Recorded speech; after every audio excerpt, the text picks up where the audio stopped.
दोस्तों, वेलकम है आपका हमारे YouTube चैनल में। Pensioners, family pensioners as well as कर्मचारियों के लिए 5 बड़े अपडेट लेकर आया हूं मैं, जिनमें पहला बड़ा अपडेट होने वाला है 8वें पे कमीशन पर मिनिस्ट्री ऑफ फाइनेंस की तरफ से कुछ अपडेट्स आया है। साथ ही साथ दूसरा बड़ा अपडेट्स होगा आपकी ग्रेच्युटी 25 लाख की जो मैक्सिमम सीलिंग लिमिट्स है उस पर भी बड़ा अपडेट देने वाला हूं। साथ ही साथ तीसरा जो बड़ा अपडेट होगा वो आपको होगा आपके जो 50% डीए के बाद जो सारे बेनिफिट्स होंगे, चाहे वो एचआरए हो, टफ एजुकेशन टफ अलाउंसेस हो या फिर children education allowances, hostel subsidy allowances या जो अदर अलाउंसेस है उस पर क्या अपडेट आया वो भी मैं बताने वाला हूं। साथ ही साथ एक और आपके लिए खुशखबरी है, जुलाई 2024 से आपका डीए 53% होने वाला है या 54 तक भी पहुंच सकता है। फाइनली फरवरी, मार्च और अप्रैल का all India consumer price index का डेटा, जैसे कि मैंने बोला था कि रिजल्ट्स के इलेक्शन के रिजल्ट्स के बाद अपलोड हो जाएगा, तो वैसा ही हुआ और वो अपडेट कर दिया गया है। 5वीं बड़ी अपडेट आपके कंप्यूटर अलाउंसेस को लेकर भी आ रही है, तो 5 बड़े अपडेट में तो कंप्यूटर एजुकेशन कंप्यूटर अलाउंसेस पर एक बड़ी अपडेट आई है। उसमें आपको रेट ऑफ इंटरेस्ट जारी कर दी गई है हाल में, जो कि काफी दिनों से नहीं पब्लिश की जा रही थी। तो 5 बड़े अपडेट में इस वीडियो में आपको देने वाला हूं, इसलिए इस वीडियो को पूरा लास्ट तक देखिएगा। बहुत ही इंपॉर्टेंट ये वीडियो हो सकते हैं, थोड़ा सा वीडियो लॉन्ग हो सकता है, लेकिन आपको बहुत ही अच्छी जानकारी, अच्छी अपडेट्स, अच्छी इन्फॉर्मेशन आपको देखने को इस वीडियो में जरूर मिलेंगे। वीडियो अच्छा लगा तो लाइक अभी से कर दीजिएगा। साथ ही साथ आप अगर हमारे चैनल पर पहली बार विजिट कर रहे हैं तो चैनल को फ्री में सब्सक्राइब करना बिल्कुल मत भूलिएगा।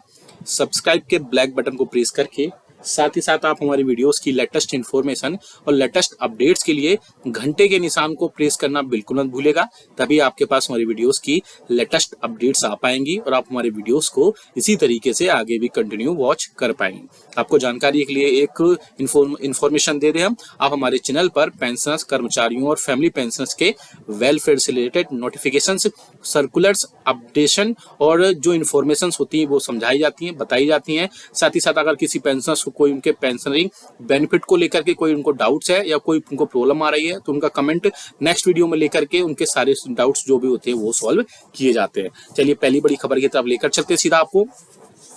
जो कि आ रही है 8वें वेतन आयोग के गठन को लेकर के। जैसा कि आप सभी को पता है कि अब सभी जो है डिपार्टमेंट्स अलोकेशन हो गया है गवर्नमेंट्स में। अब इसके बाद में बहुत सारे जो यूनियंस और फेडरेशन है, अब वो सरकार से जो है 8वें वेतन आयोग का गठन करने के लिए सरकार से बोल रहे हैं। जैसे कि बहुत सारे जो यूनियंस और फेडरेशन पहले भी बोले थे कि सरकार जल्द से जल्द 8वें वेतन आयोग का गठन करे, क्योंकि 2016 में जब 7वें वेतन आयोग का गठन किया गया था तो 1 से 2 साल पहले उसका रिकमेंडेशंस लिए गए थे और उसके बाद ही उसमें सारे रिकमेंडेशंस को पास करने के बाद में उसमें 7 CPC यानी कि 7वें वेतन आयोग का गठन किया गया था। अब इसी बीच 8वें वेतन आयोग को लेकर भी यूनियंस और फेडरेशन लगातार सरकार से अब इसमें बातचीत करेंगे और मिनिस्ट्री ऑफ फाइनेंस के ऊपर ये सारी चीजें होंगी कि 8वें वेतन आयोग का गठन किस प्रकार से करना है। आगे आने वाले दिनों में 8वें वेतन आयोग पर कुछ न कुछ जानकारी आपको देखने को जल्द मिल सकती है, क्योंकि मोस्ट प्रोबेबली चांसेस कि 2024 के एंड तक इसमें कोई ना कोई इन्फॉर्मेशन जरूर निकल कर आएगी, क्योंकि एक कमेटी गठित हो सकती है।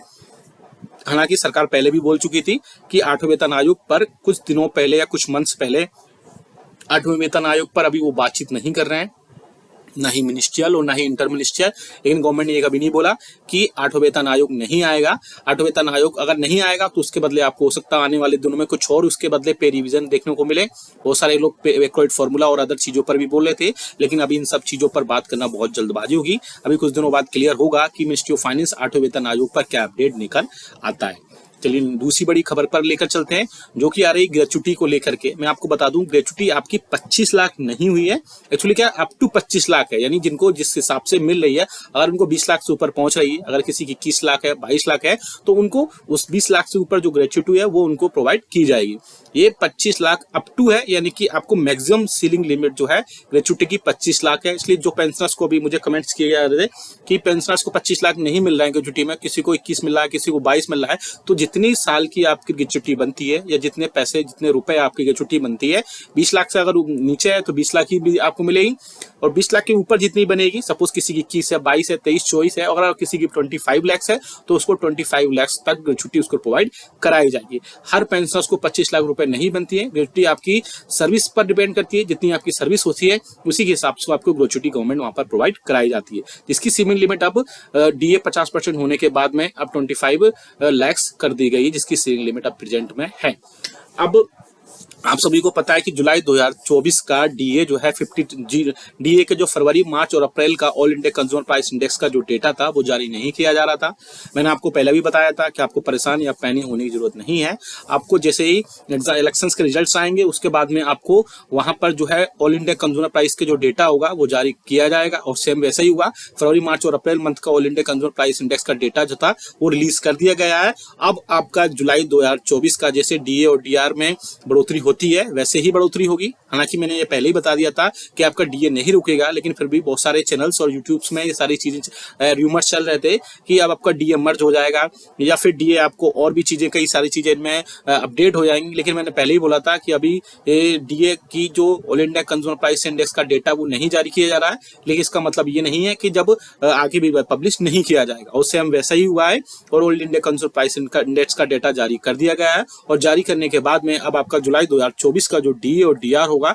वो मोस्ट प्रोबेबली चांसेस है कि 53% तक जाए, क्योंकि डीए में के जो आंकड़े थे उनमें बहुत ज्यादा बढ़ोतरी नहीं हो पाई है। जैसे पिछले समय से बढ़ोतरी हो रही थी, पिछले 2 साल से करीब 4% तक आपका डीए और डीआर में हर 6 मंथ में बढ़ोतरी हो रही थी। लेकिन इस बार का जो डीए और डीआर का oil India consumer price index का डेटा निकल कर आया है उसमें इतनी ज्यादा बढ़ोतरी नहीं देखने को मिल रही है। मोस्ट प्रोबेबली चांसेस है 53% तक इसको प्रोवाइड कराया जाएगा। लेकिन अगर डेटा में बहुत ज्यादा अनएक्सपेक्टेड बढ़ोतरी होती है तो 54% तक पहुंच जाएगा, लेकिन अकॉर्डिंग टू मी 53% तक आपका डीए और डीआर इस बार रह सकता है। अब बात करते हैं कि 50% जब अब डीए और डीआर जब अनाउंस हो चुका है, 50% के पार जब डीए जा चुका है, तो अब जो है बहुत सारे जो अदर बेनिफिट्स थे, बहुत सारे मिनिस्ट्रीज और डिपार्टमेंट्स में हाउस रेंट अलाउंसेस था, टफ एजुकेशन अलाउंसेस थे, चिल्ड्रन सब्सिडी अलाउंसेस थे, हॉस्टल सब्सिडी अलाउंसेस थे। बहुत सारी जगहों पर ये प्रोवाइड अभी नहीं कराए जा रहे थे। लेकिन अब जब all India consumer price index का जब डेटा जारी कर दिया गया है, तो जो भी पेंशनर्स और कर्मचारियों के जो उनके बेनिफिट्स थे, चाहे वो एचआरए हो, चाहे टफ एजुकेशन अलाउंसेस हो, हॉस्टल सब्सिडी अलाउंसेस हो, चिल्ड्रन एजुकेशन अलाउंसेस हो, ये सभी अब प्रोवाइड करा दिए जाएंगे। हालांकि एचआरए को छोड़ करके मुझे लगता है कि बाकी सब डिपार्टमेंट्स ने बाकी सारे जितने भी बेनिफिट्स थे वो प्रोवाइड करा दिए थे। एचआरए भी अब धीरे धीरे आपको बढ़ के मिलने लगेगा, और बाकी जो भी जितने भी अपडेट्स होंगे 50% के बाद में जितने भी पेंशनरी या कर्मचारियों के बेनिफिट्स होंगे वो सारे आपको जल्द से जल्द देखने को मिलेंगे। मोस्ट प्रोबेबली चांसेस है कि इस मंथ के एंडिंग तक आपको जितने भी बढ़े हुए 50% के बाद में जो भी अलाउंसेस आपके चेंजेस हुए हैं उन सब में आपको जल्द से जल्द बढ़ी हुई रेट्स पर आपकी सारे अपडेट्स मिलेंगे, चाहे एचआरए हो, क्योंकि एचआरए जो है वो सिटीज के हिसाब से एक्स, वाई और जेड सिटीज के हिसाब से 1%, 3%, 2% और 1%, यानी कि 8, 16 और 24 के बाद में अब 9, 18, 27 के बाद में अब 10, 20 और 30% एचआरए बढ़ जाएगा, जिससे कर्मचारियों को काफी ज्यादा बेनिफिट इसमें मिलेगा। आप हमें कमेंट करके जरूर बताएगा कि आपके हिसाब से 8वें वेतन आयोग पर क्या आपकी राय है। साथ ही साथ आपको अगर 50% डीए के बाद में कितने, आपको क्या लगता है कि जुलाई 2024 में कितने प्रतिशत तक डीए